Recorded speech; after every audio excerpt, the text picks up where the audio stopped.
Assalamualaikum warahmatullahi wabarakatuh. Selamat datang di channel Ulinu ID dan channel Senang Sejarah ID, channel yang khusus membahas tentang sejarah ya, baik sejarah Indonesia maupun sejarah peminatan. Oke, di pertemuan kali ini kita akan bahas tentang sejarah peminatan ya, kelas 12.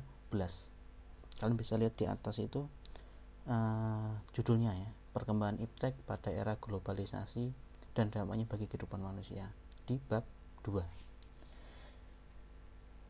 Ya, sebelum saya jelaskan tentang apa itu gimana perkembangan ipteknya, mungkin terlebih dahulu kalian klik subscribe di bawah ini, kemudian aktifkan tanda loncengnya ya, agar kalian tidak ketinggalan video berikutnya. Oke, kita langsung ke pembahasan saja. Jeng begitu ya. Oke, di pembahasan kali ini kita akan belajar mengenai perkembangan iptek. Siapa sih yang nggak tahu iptek? Kalian pasti tahu juga ya. Apa itu iptek? Ilmu pengetahuan dan teknologi. Kita semua pasti tidak bisa terlepas dari ilmu pengetahuan dan teknologi. Setiap ada ilmu pengetahuan ada teknologi, dan semua orang pasti punya teknologi. Kalian bisa kasih contoh teknologi itu apa? Nah, yang kalian tonton ini adalah contoh dari teknologi. Yang kalian nonton ini dari YouTube. YouTube itu juga produk dari teknologi elektronik ya, internet. Kalian nontonnya pakai HP, itu juga produk teknologi. Kalian nontonnya pakai laptop, komputer, itu jadi juga produk teknologi.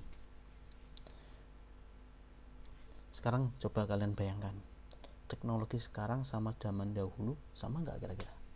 Apakah ada perbedaan? Ya pasti toh Pak, pasti ada perbedaan. Coba kalian kasih contoh, bedanya apa teknologi zaman dahulu dengan yang sekarang. Kayak dulu orang berkomunikasi, kalau sekarang kan pakai HP, pakai handphone. Kalau dulu pakai apa? Surat, betul. Kentongan, betul. Apalagi pakai burung dara kirim suratnya, betul. Kalau sekarang udah zamannya seperti itu. Sekarang udah zamannya HP, udah zamannya internet, udah zamannya WA, udah zamannya Instagram dan hal yang lainnya. Kira-kira semakin cepat atau semakin lambat perkembangannya? Ya jelas toh, semakin cepat. Jadi semakin maju teknologinya, semakin cepat informasi yang beredar. Sekarang kalau kita mau pengen dengar berita dari luar negeri, apakah kita harus ke luar negeri dulu? Enggak kan? Kita tinggal mantengin HP saja, informasi dari luar negeri dari manapun bisa masuk hanya lewat HP, lewat internet. Sangat gampang kan? Cepat sekali. Nah, inilah kaitannya dengan globalisasi. Jadi di topik di atas adalah era globalisasi. Apa itu globalisasi? Globalisasi itu dari kata global, artinya umum, mendunia, mendunia. Apa maksudnya itu?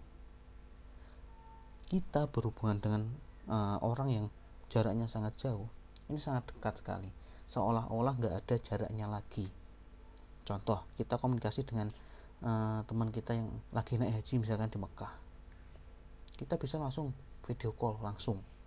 Nah, jarak Indonesia ke Arab Saudi sana kan sangat jauh, tapi gara-gara adanya teknologi internet, video call, WA dan sebagainya, kita seolah-olah bisa komunikasi, bukan seolah-olah ya, kita memang bisa berkomunikasi langsung dengan mereka dalam waktu yang sama. Mungkin delay dikit lah, berapa detik, tapi dengan waktu yang sama. Ini kan sangat luar biasa. Jadi batas antar geografis antar negara atau batas geografinya itu seakan hilang, nggak ada, karena kita bisa komunikasi kapanpun dimanapun ya. saking cepatnya.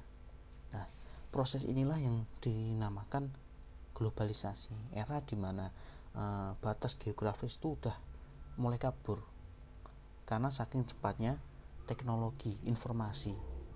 Nah, itulah yang dinamakan era globalisasi.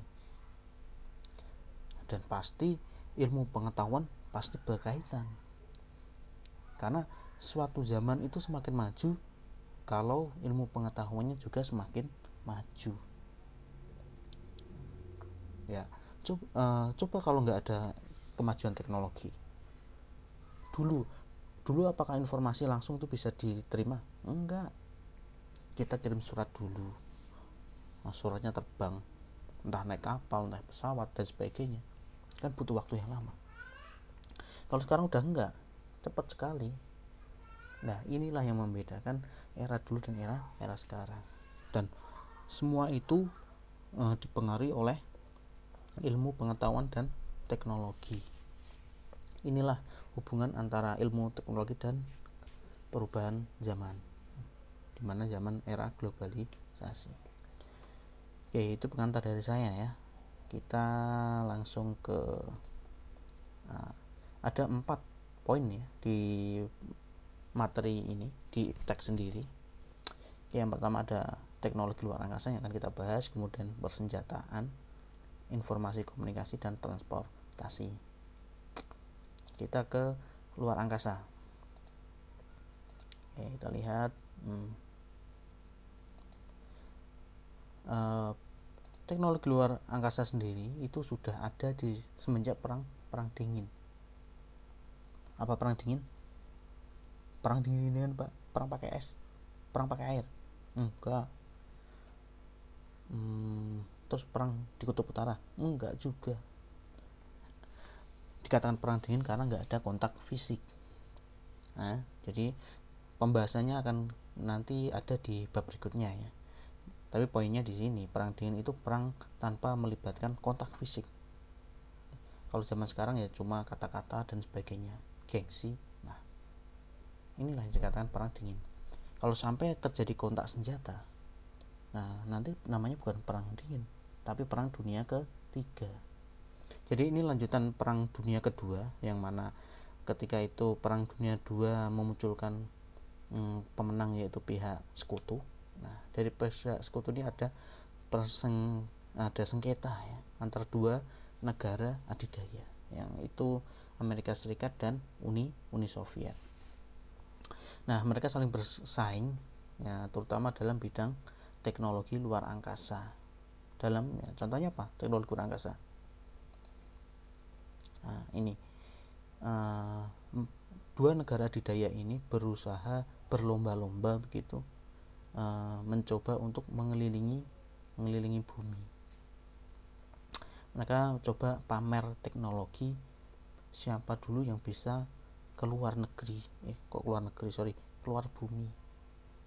Nah, di sini yang pertama adalah, nah ini gambar siapa nih? Neil Armstrong. Orang yang pertama yang di bulan, berhasil mendarat di bulan. Lihat ini benderanya, bendera Amerika. Jadi orang yang pertama bisa mendarat di bulan adalah Neil Armstrong ya, dari Amerika. Yang kedua siapa Pak? Yang ketiga siapa? Biasanya yang dikenang dalam sejarah itu adalah orang-orang pertama yang berhasil menunjukkan prestasinya. Orang kedua, ketiga, dan keempat jarang yang diabadikan namanya ya. Oke, ini adalah beberapa pesawat Sputnik 1, terus pembentukan NASA, Apollo 1 dan 2, dan Star Wars ya. Ini pesawat-pesawat yang digunakan untuk menjelajahi luar angkasa. Oke, kemudian masa modern di sini sebenarnya nggak cuma Amerika dan Uni Soviet ya yang berlomba-lomba dalam menguasai luar angkasa. Ada beberapa negara lain, kayak ini Rusia, belum ya, ini Rusia masih Uni Soviet namanya waktu itu, kayak India, Jepang, Tiongkok ya. Kemudian di era sekarang sendiri juga bukan lagi tentang bagaimana kita meneliti luar angkasa, karena kita dulu udah tahu, kemudian berkembang di era modern ini kita sudah meneliti planet-planet yang lain. Sekarang peneliti itu baru meneliti tentang planet Mars, dan kita coba juga membangun stasiun luar angkasa. Indonesia sendiri juga punya stasiun luar angkasa, satelit apa namanya, satelit milik Indonesia, ada SD satelit Palapa ya.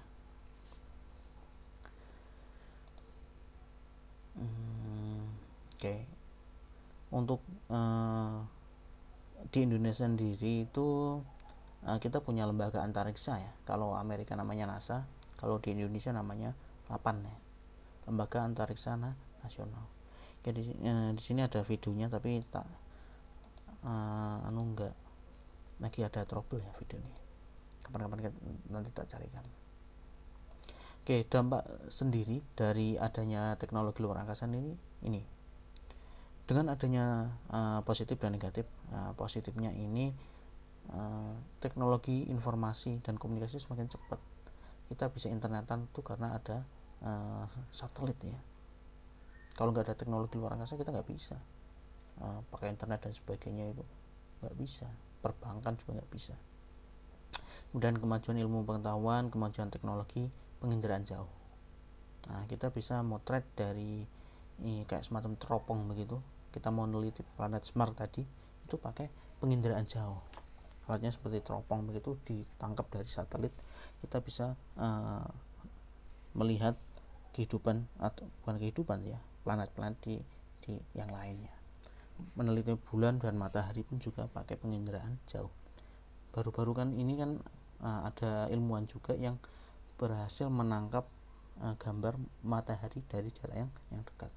Jadi pakai teleskop panjang begitu, di zoom bisa kelihatan bentuk permukaan matahari. Oke, selain dampak positif ada juga dampak negatif ya.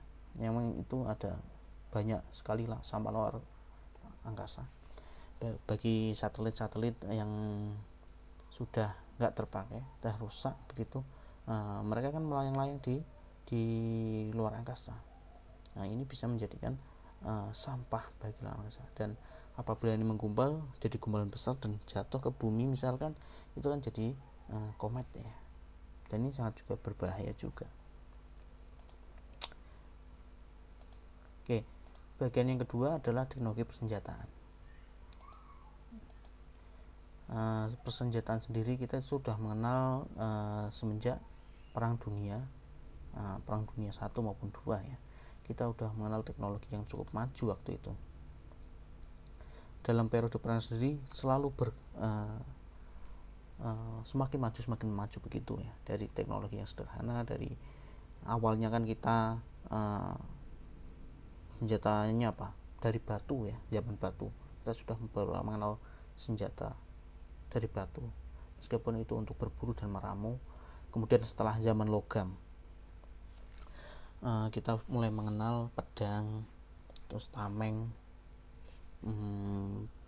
penutup kepala itu. Kemudian udah berkembang lagi, kita kenal panah, tombak. Kemudian yang lebih modern lagi kita mengenal senjata api, sampai senjata berat kayak ini ada tank, kapal, pesawat dan sebagainya. Kemudian ada pesawat pembom, kapal selam dan kapal perusa. Jadi perkembangannya cukup signifikan ya di era perang dunia. Oke, di perang dunia kedua sendiri itu tiap-tiap negara punya senjata yang cukup khas ya. Jepang sendiri punya bayonet, pistol lambu, senapan mesin ya. Kalian bisa searching nanti gambarnya seperti apa nih gambar bayonet, pistol bambu dan senapan mesin ya. Nah, kalau senapan mesin sendiri itu sudah jadi kayak senjata yang pistol bukan pistol ya, kayak AK-47 tapi yang semi otomatis begitu ya. Jadi bisa menembakkan peluru itu dalam banyak dalam waktu yang singkat. Dan Amerika sendiri punya sudah semi otomatis ya, jadi tembaknya itu udah bisa banyak dalam waktu yang cepat, sudah mengenal bazooka bahkan, jadi yang meledaknya cukup, daya ledaknya cukup tinggi. Kemudian Jerman ada Sturman dan MG42 ini. Oke, di masa perang dingin, jadi perang dingin itu setelah perang dunia kedua ya. Di perang sendiri juga cukup maju perkembangan senjatanya, apalagi dua negara ini, negara yang saling berselisih, saling bersaing, ingin berpengaruh di dunia, Amerika dan Uni Soviet. Yang cukup parahnya adalah ini, muncul jenis bom hidrogen. Ini cukup berbahaya karena daya ledaknya cukup mematikan ya, bisa menghanguskan satu kota begitu. Ini sudah ada bom strategis, peluru kendali, jadi kayak misil begitu yang bisa dikendalikan dari jarak jauh. Dan rudal balistik nuklir, nah ini udah campur nuklir yang sempat digunakan di era perang dunia kedua. Masih ingat namanya bomnya?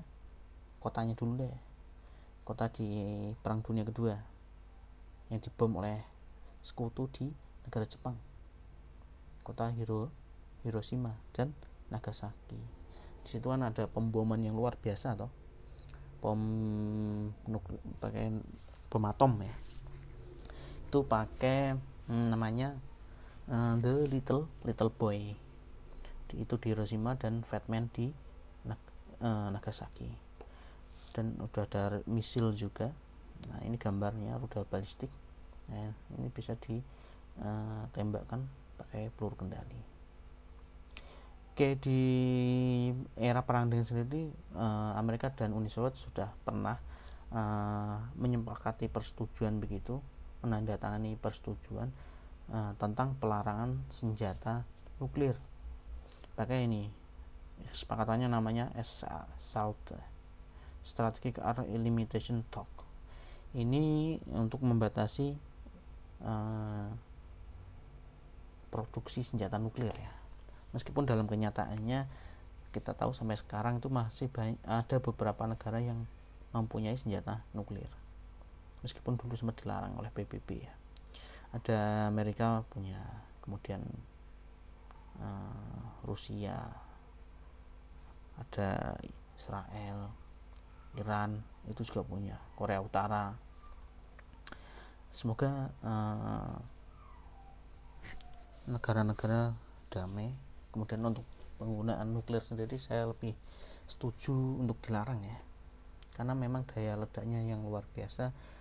Suatu saat kalau ada gesekan, ada perselisihan antar negara, kalau sampai menggunakan bom nuklir sangat disayangkan.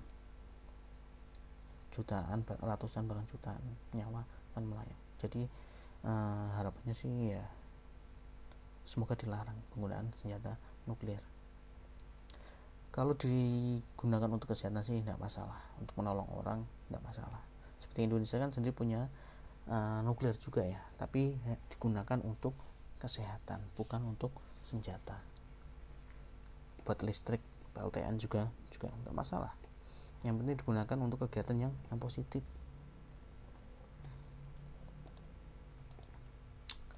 Oke, itu di masa lalu. Di masa modern sendiri sekarang udah lebih canggih. Teknologi yang berkembang sekarang udah pakai robot ya. Kalau kalian sering lihat di berbagai dijadikan sebagai koki ya, di Jepang, di Tiongkok itu juga, Korea juga ada yang robot dibuat untuk koki, bahkan jadi pelayan juga, dari masak sampai menyajikan makanan pakai robot. Ini bukti dari kemajuan teknologi. Dan pesawat siluman, banyak siluman sini maksudnya gini ya, pesawat itu digunakan tidak memiliki pilot atau tanpa awak. Jadi pesawatnya bisa digunakan untuk mengintai dari jarak jauh. Kalau memasuki wilayah konflik ini bisa digunakan untuk mengintai ya. Bahkan sekarang banyak dilengkapi dengan roket juga, jadi nggak cuma mengintai tapi juga bisa menyerang. Dan drone udah kalian cukup populer ya penggunaan drone yang biasanya buat ngambil kamera, tapi ada juga yang drone digunakan untuk berperang ya, jadi dilengkapi dengan senjata begitu. Oke, ini drone tipe pesawat kali ini ya. Oke, kalau di Indonesia sendiri persenjataan mulai berkembang pada saat Indonesia menasionalisasi pabrik senjata dan mesiu ya. Kemudian cikal bakal perindustrian angkatan darat, kalau sekarang namanya PT Pindad ya, perindustrian angkatan darat. Kita juga memproduksi beberapa jenis senjata laras panjang ya. Kita punya peluru yang cukup baik juga yang diekspor ke berbagai negara. Kemudian untuk senjata mutakhir juga kita coba untuk memproduksi melalui PT Pindad. Oke, dampaknya sendiri untuk teknologi persenjataan ya, ada positif dan negatif. Positifnya sendiri ya jelas untuk keamanan, untuk melindungi rakyat, apalagi apabila terjadi gesekan, kita kan bisa pengamanannya pakai teknologi senjata ini. Semakin maju ya semakin bisa menjaga keamanan lebih optimal lagi. Yang kedua adalah memperkecil resiko korban jiwa. Kalau kita bisa melindungi masyarakat, bangsa begitu, rakyat pakai senjata kan, resiko korbannya kan sangat rendah. Para tentara juga dalam berperang. Oke, dampak negatifnya dapat mencemari lingkungan karena memang contoh tadi penggunaan nuklir itu sangat berbahaya bagi lingkungan ya, karena punya radiasi yang cukup tinggi sehingga tidak memungkinkan kehidupan di daerah itu yang terkena radiasi. Kedua, muncul aksi teror dan invasi ke negara lain. Semakin kuat negara itu semakin biasanya muncul kesombongan, keserakahan, ingin menguasai negara lain. Nah, ini yang sangat penyalahgunaan ya, senjata yang harusnya untuk keamanan pribadi, melindungi negaranya, tapi justru digunakan untuk mengintimidasi negara lain, untuk meneror atau menginvasi ya. Oke, selanjutnya adalah perkembangan teknologinya, informasi dan komunikasi. Macam-macam bentuk komunikasi ya. Ada internet sendiri di Indonesia itu penggunanya cukup banyak, baik usia anak-anak, dewasa, remaja ataupun orang dewasa cukup tinggi sekali ya. Oke, data sampai 2017 sendiri ada 132 juta ya, jadi hampir 30% ya.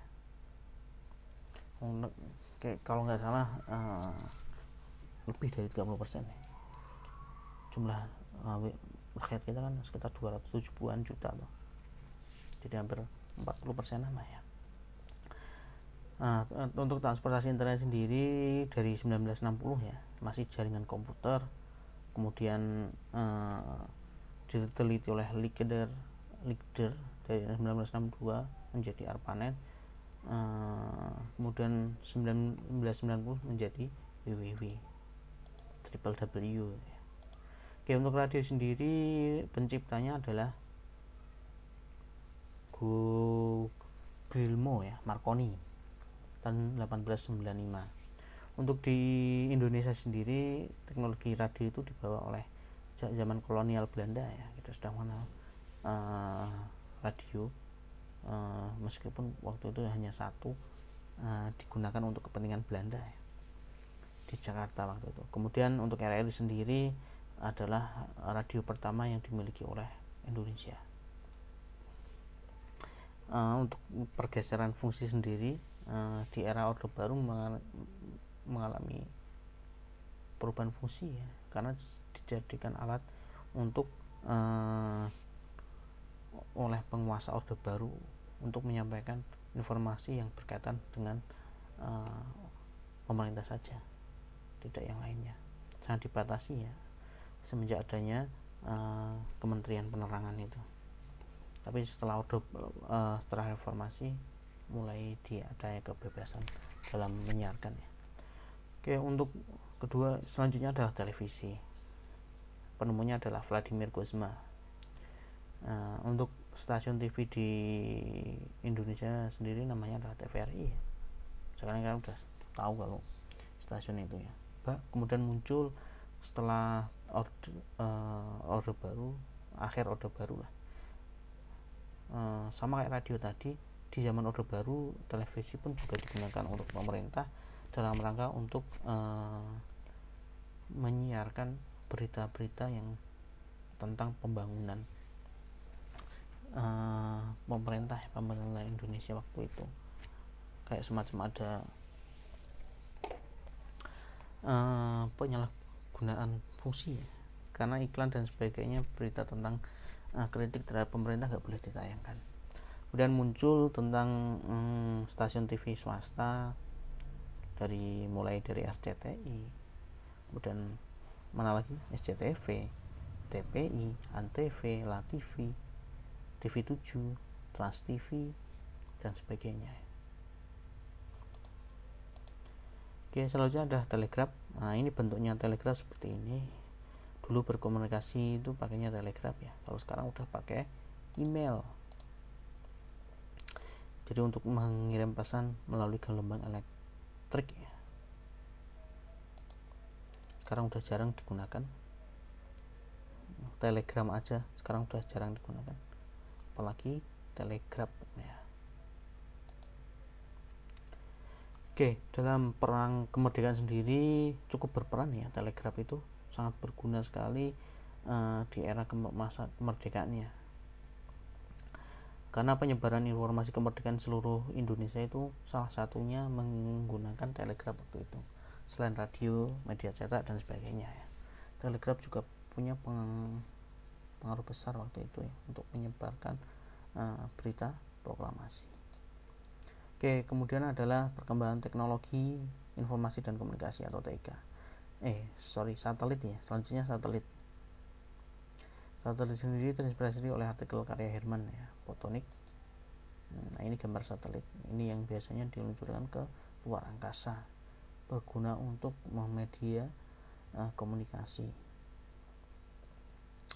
Oke, yang pertama kali meluncurkan adalah Uni Soviet. Namanya adalah Sputnik 1 ya. Indonesia punya juga satelit, namanya adalah Palapa, sistem komunikasi satelit domestik Palapa. Yang mengelola adalah PT Telkom ya. SKSD Palapa sendiri sangat berguna untuk mempermudah komunikasi penyiaran yang bertujuan untuk mempererat persatuan bangsa dari Sabang sampai Merauke. Selanjutnya adalah telepon. Nah, kalian pasti udah sering dengar penemunya adalah Alexander Graham Bell. Kalau tanpa kabel itu adalah John Guggen dan Craig McCaw. Kalau di Indonesia sendiri telepon itu baru populer tahun 1980-an. Kalau telepon seluler baru tahun 1990-an. Oke, selanjutnya email. Saya yakin kalian udah punya email semua ya. Email sendiri baru berkembang itu tahun 1971. Memasuki 90-an, email gratis baru bermunculan. Awalnya dulu bayar ya bikin email itu.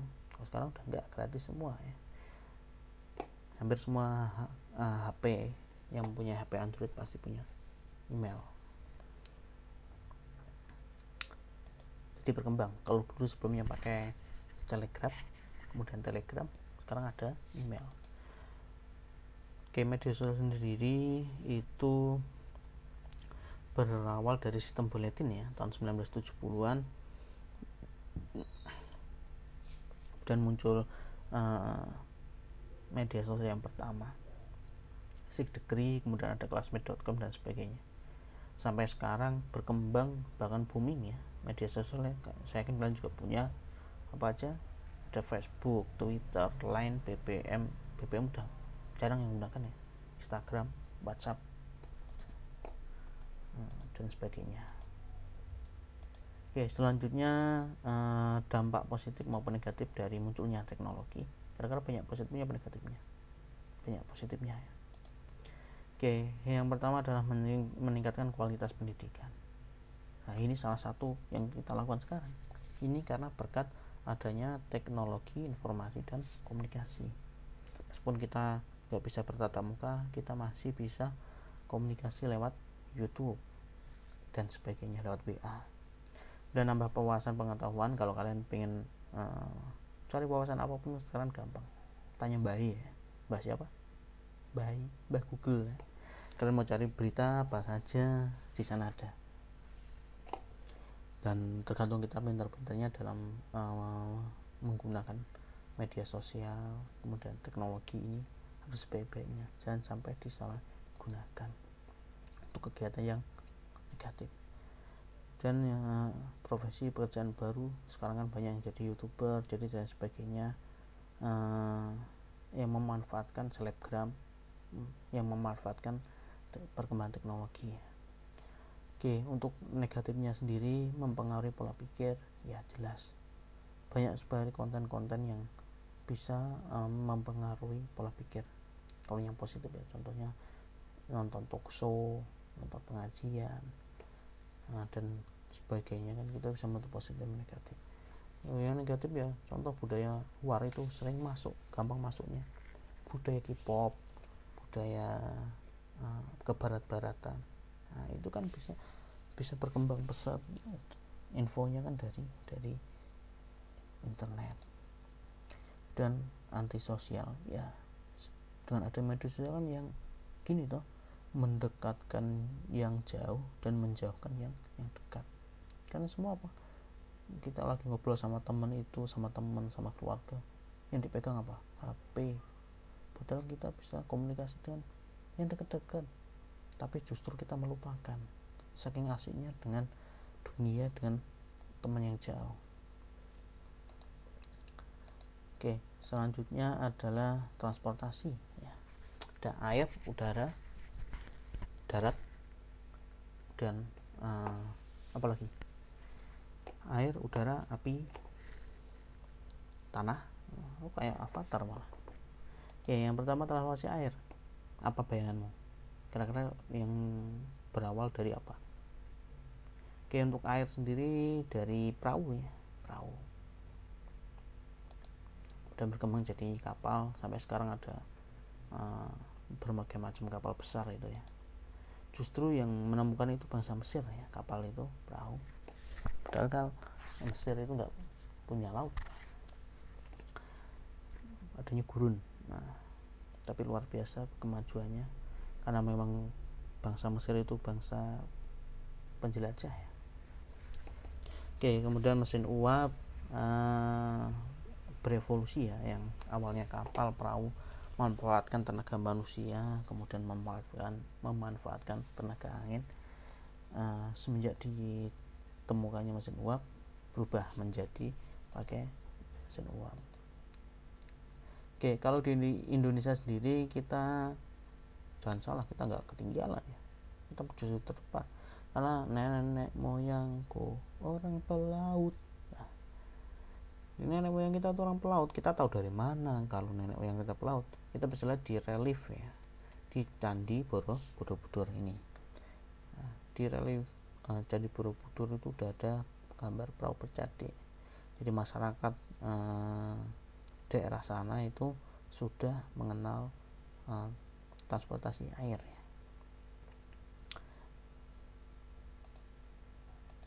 Oke, kemudian ada transportasi darat. Kira-kira apa pertama kali contohnya transportasi darat? Sepeda, motor, beca, bajai, bis, atau apa?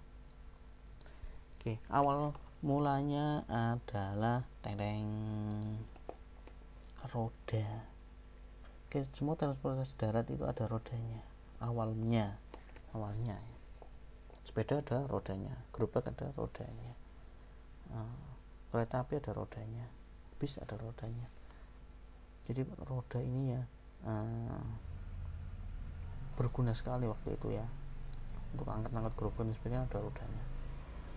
Oke, yang awalnya semuanya pakai tenaga manusia, tenaga hewan, setelah masa revolusi industri, ada mesin uap dan sebagainya, mulailah ditemukan transportasi yang lebih modern, tidak lagi menggunakan tenaga manusia maupun hewan. Nah, ini gambar mobil uap ya.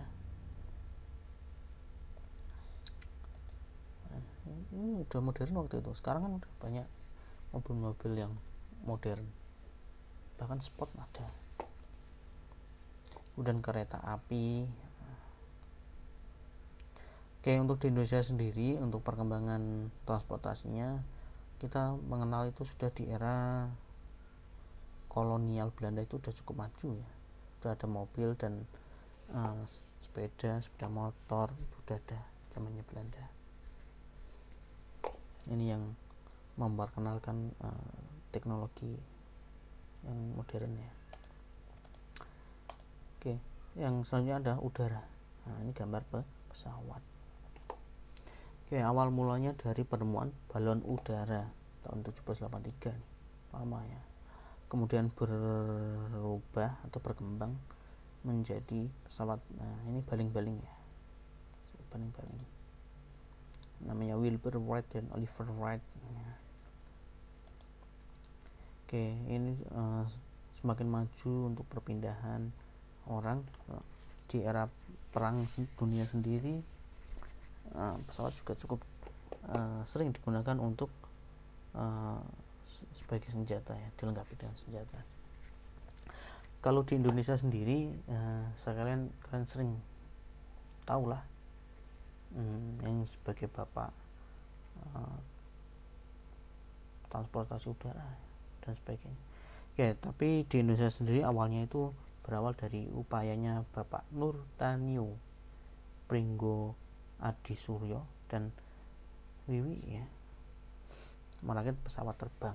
Ini untuk pesawatnya masih pesawat pakai kayu dan pipa baja begitu. Oke, selanjutnya berkembang, Nurtanio sendiri itu mendirikan industri penerbangan atau perusahaan penerbangan gitu ya. Lapim kemudian menjadi sampai sekarang namanya adalah PT Dirgantara Indonesia. Dulu namanya IPTN. Oke, selanjutnya dampaknya positif dan negatif. Positifnya meningkatkan mobilitas manusia. Mobilitas itu perpindahan ya. Jadi perpindahan manusia ke satu tempat ke tempat yang lain jadi semakin cepat. Kesejahteraan, karena kecepatan barang dan jasa, otomatis taraf hidup masyarakat juga semakin meningkat. Oke, untuk negatifnya sendiri, adanya transportasi itu bikin macet ya. Kalau kalian lihat di lampu merah di Semarang itu udah banyak yang macet. Apalagi di Jakarta, macetnya luar biasa. Pasar Mijen aja kalau pagi sebelum corona, macetnya luar biasa. Banyak orang-orang yang mau ke kantor, mau sekolah, itu kan macet luar biasa sana. Ada yang nyebrang dan sebagainya, itu membuat macet luar biasa. Karena orang-orang sekarang lebih senang pakai transportasi pribadi, bukan umum.